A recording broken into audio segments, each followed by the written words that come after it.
और इसी मिलन को संभव बनाने के लिए परमात्मा शिव की आज्ञा अनुसार मैं ये पूजा कर रही हूँ।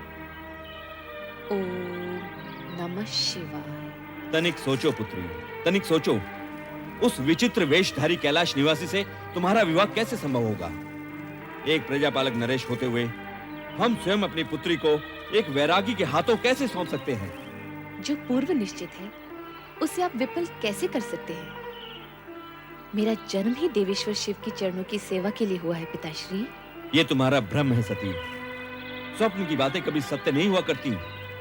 तुम जो कुछ भी कर रही हो वो तुम्हारे भ्रम का परिणाम है। छोड़ दो ये सब व्यर्थ की बातें। नहीं पिताश्री, देवेश्वर शिव के प्रति ऐसा असम्मान न दिखाइए, ये उचित नहीं होगा। उचित अनुचित के तर्क में उलझकर तुम अपनी अल्प बुद्धि का परिचय दे रही हो सती। ऐसा प्रतीत होता है कि तुम्हारा ये शिव आराधना का मोह भंग करने के लिए अब हमें ही कोई उपाय करना होगा, और ये उपाय हम शीघ्र ही करेंगे। ओम नमः शिवाय। ओम।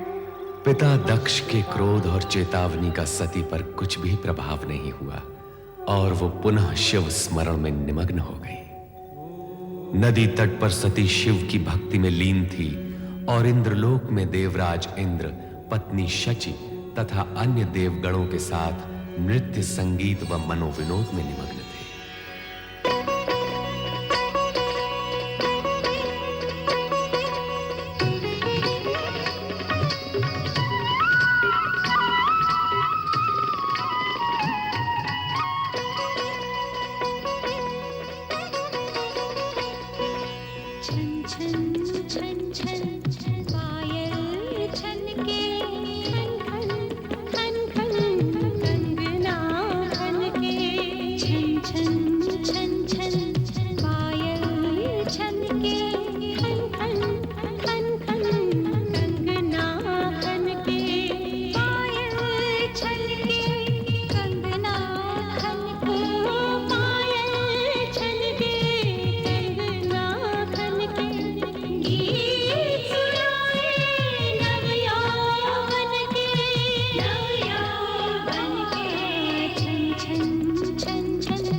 प्रजापति दक्ष के यहां जन्म लेकर सृष्टि के रचना क्रम में एक नवीन अध्याय को आरंभ किया। सूर्य की ओजस्विनी किरणों की भांति कन्या सती युवती सती के रूप में बहनों और सहेलियों के लिए विनोद और हास परिहास का विषय बन गई।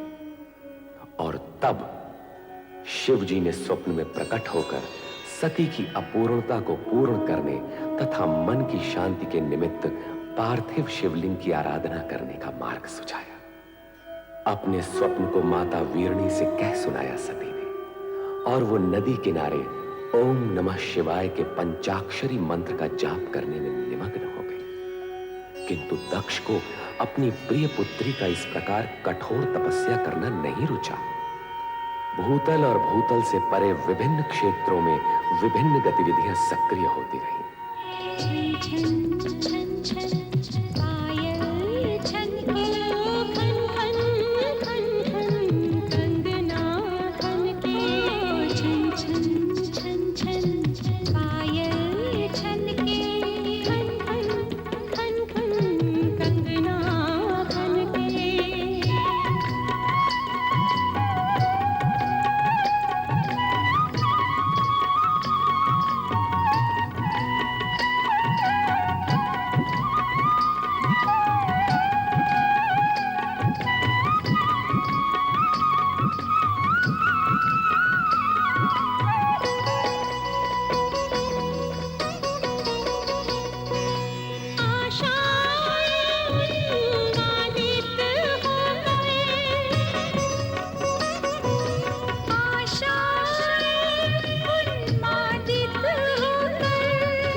देवर्षि नारायण नारायण नारायण नारायण नारायण। देवर्षि नारद। देखो कामदेव, तुम जहां वहीं ठीक हो, मेरा पीछा न करो। देवर्षि, आप यहाँ पधारे और तुरंत ही विमुख होकर चल दिए। यह तो देवलोक का अपमान हुआ। नारायण नारायण, परंतु कामदेव देखो, आप तो देव ऋषि हैं, भगवान विष्णु के परम भक्त और उनके प्रिय पात्र। मुझे किंचन से आपको कैसा भय? नारायण नारायण। कामदेव, सुना है तुम्हारे पास जो पुष्प बाण है उसमें वो शक्ति है जिससे बड़े बड़े ऋषि मुनियों की तपस्या भंग हो जाती है और वो मोहविष्ट हो जाते हैं, उनमें कामेच्छा निर्मित हो जाती है। सुना तो मैंने भी। नारायण नारायण।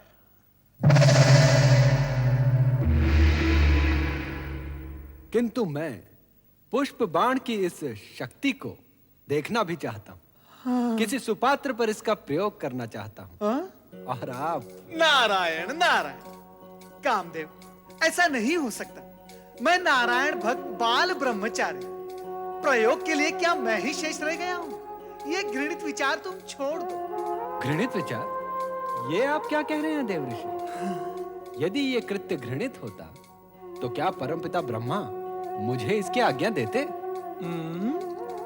आप इतने विद्वान हैं, इतने ज्ञानी हैं, फिर भी इतनी सी बात नहीं समझते कि बिना कामेच्छा के जागृत हुए नर नारी एक दूसरे के प्रति आकर्षित कैसे होंगे? और यदि आकर्षित नहीं होंगे तो सृजन कैसे होगा देवऋषि? तुम्हारा तर्क उचित है।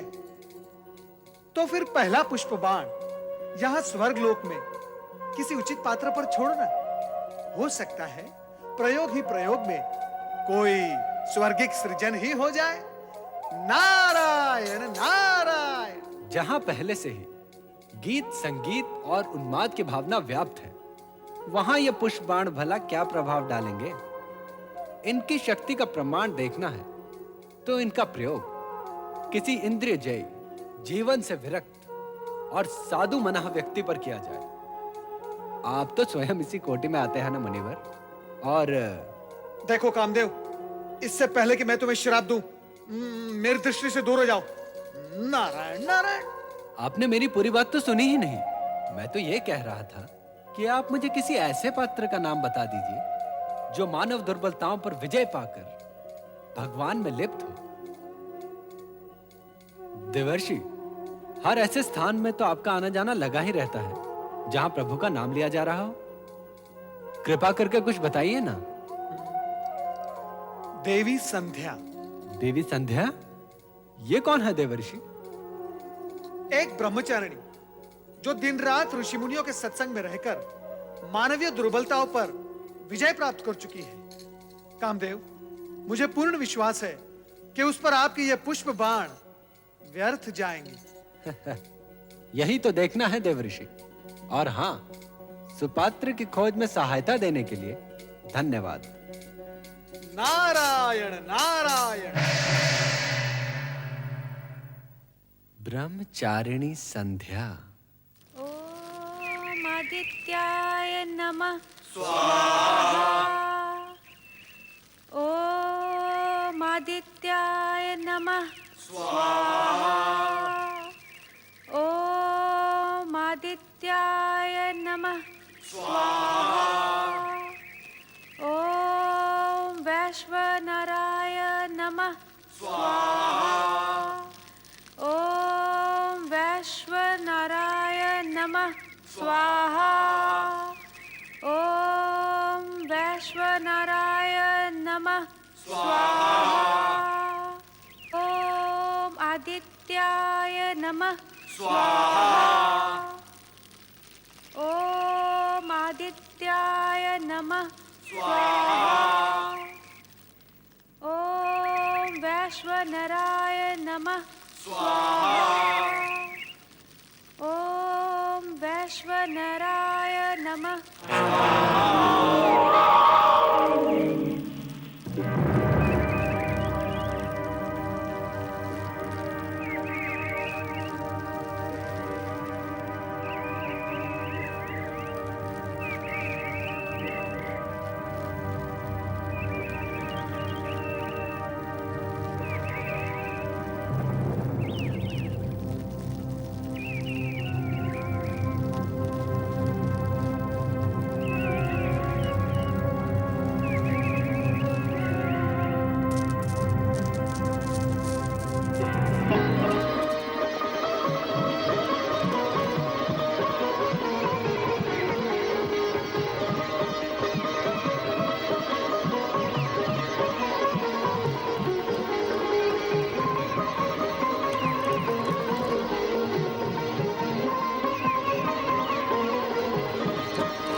संध्या देवी, देवी संध्या, सुनिए देवी संध्या। हे ब्रह्मदेव, ये क्या अनर्थ हो रहा है? ओम नमः शिवाय। कामदेव, संध्या,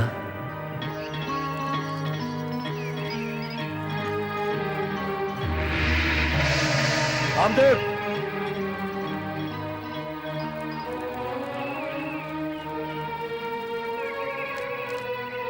कामदेव, संध्या। हाँ?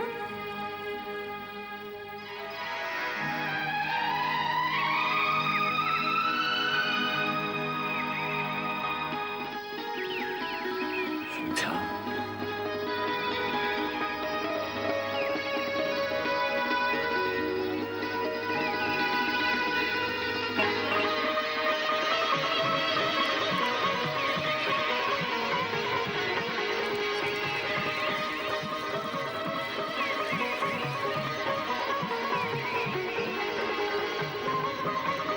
हे भगवान शिव, ये क्या अनर्थ हो रहा है? यदि अरण्यों में स्थित ये पुण्य स्थल भी भोग स्थल बनने लगे तो आप में रमे हम भक्तों का क्या होगा, इस संसार का क्या होगा। हे प्रभु, हमारी रक्षा कीजिए, रक्षा कीजिए प्रभु, रक्षा कीजिए प्रभु।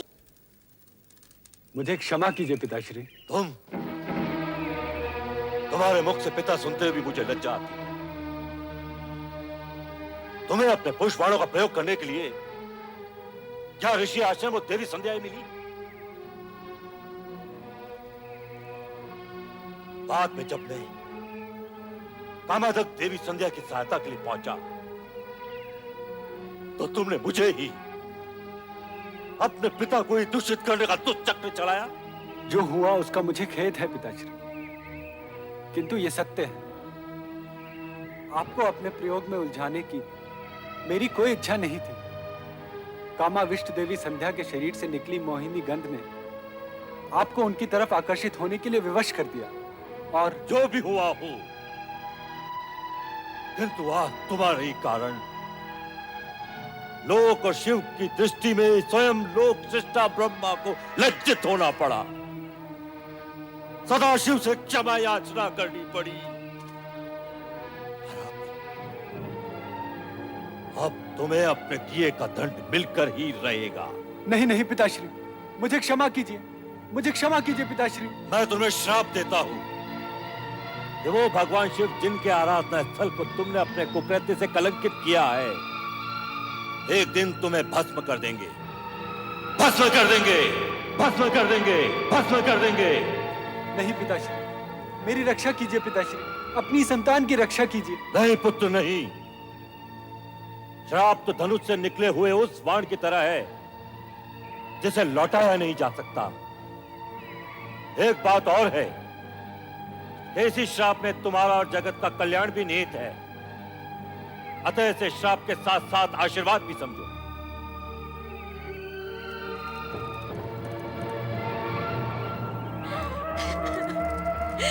मैं पापी हूँ, मैं अपराधी हूँ, मैं पापी हूँ, मैं कलंकिनी हूँ, मैं कलंकिनी हूँ, मैं कलंकिनी हूँ, मैं कलंकिनी हूँ, मैं कलंकिनी हूँ, मैं कलंकिनी हूँ, मैं कलंकिनी हूँ, मैं कलंकिनी हूँ, मैं पापिन हूँ, मैं पापिन हूँ, मैं पापिन हूँ, मैं कलंकिनी हूँ।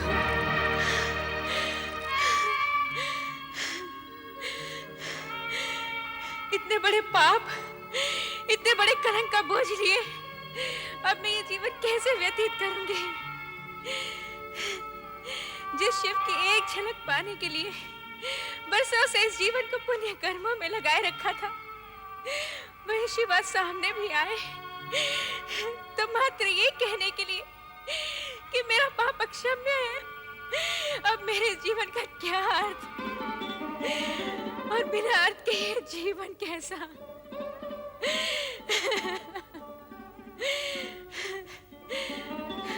तो आज मैं इस जीवन का अंत ही किया देती हूँ।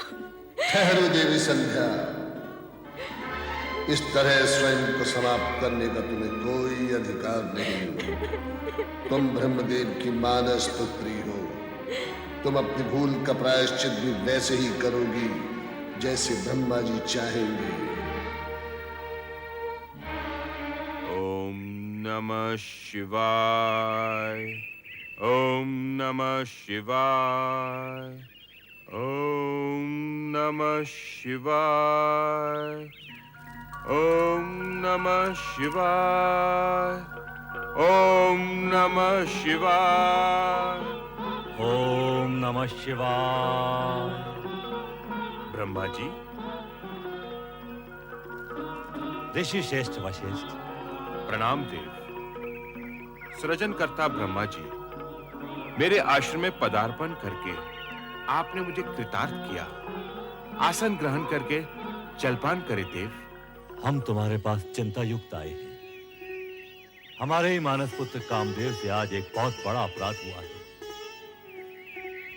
उसने महर्षिणी संध्या को अपने पुष्पवाण से कामाविष्टित कर दिया, जिससे आश्रम का वातावरण दूषित होने लगा। तब देवादिदेव श्री शिव शंकर ने एक ऋषि के आह्वान पर देवी संध्या को बहुत प्रताड़ित किया। पाप बोझ से लज्जित संध्या अपने जीवन का अंत करने ही वाली थी, किंतु उसे यह कहकर रोक दिया गया कि देह त्यागने से उसके पापों का प्रायश्चित नहीं होगा। आपकी बातों से ऐसा लगता है सृजनहार कि देवी संध्या ने ये भूल जानबूझकर नहीं की। हे ब्रह्मा जी, आपसे प्रार्थना है कि आप देवी का मार्गदर्शन करें और उन्हें प्रायश्चित करने का उपाय बताएं। मात्र एक उपाय है, वो है देवादिदेव श्री शिव शंकर के क्रोध को अपनी तपस्या से शांत करना। तुम्हारे पास हम इस कारण से आए हैं कि तुम देवी संध्या के पास जाओ, शिव महिमा और शिव तपस्या की विधि से उन्हें अवगत कराओ। जो आज्ञा परमदेव।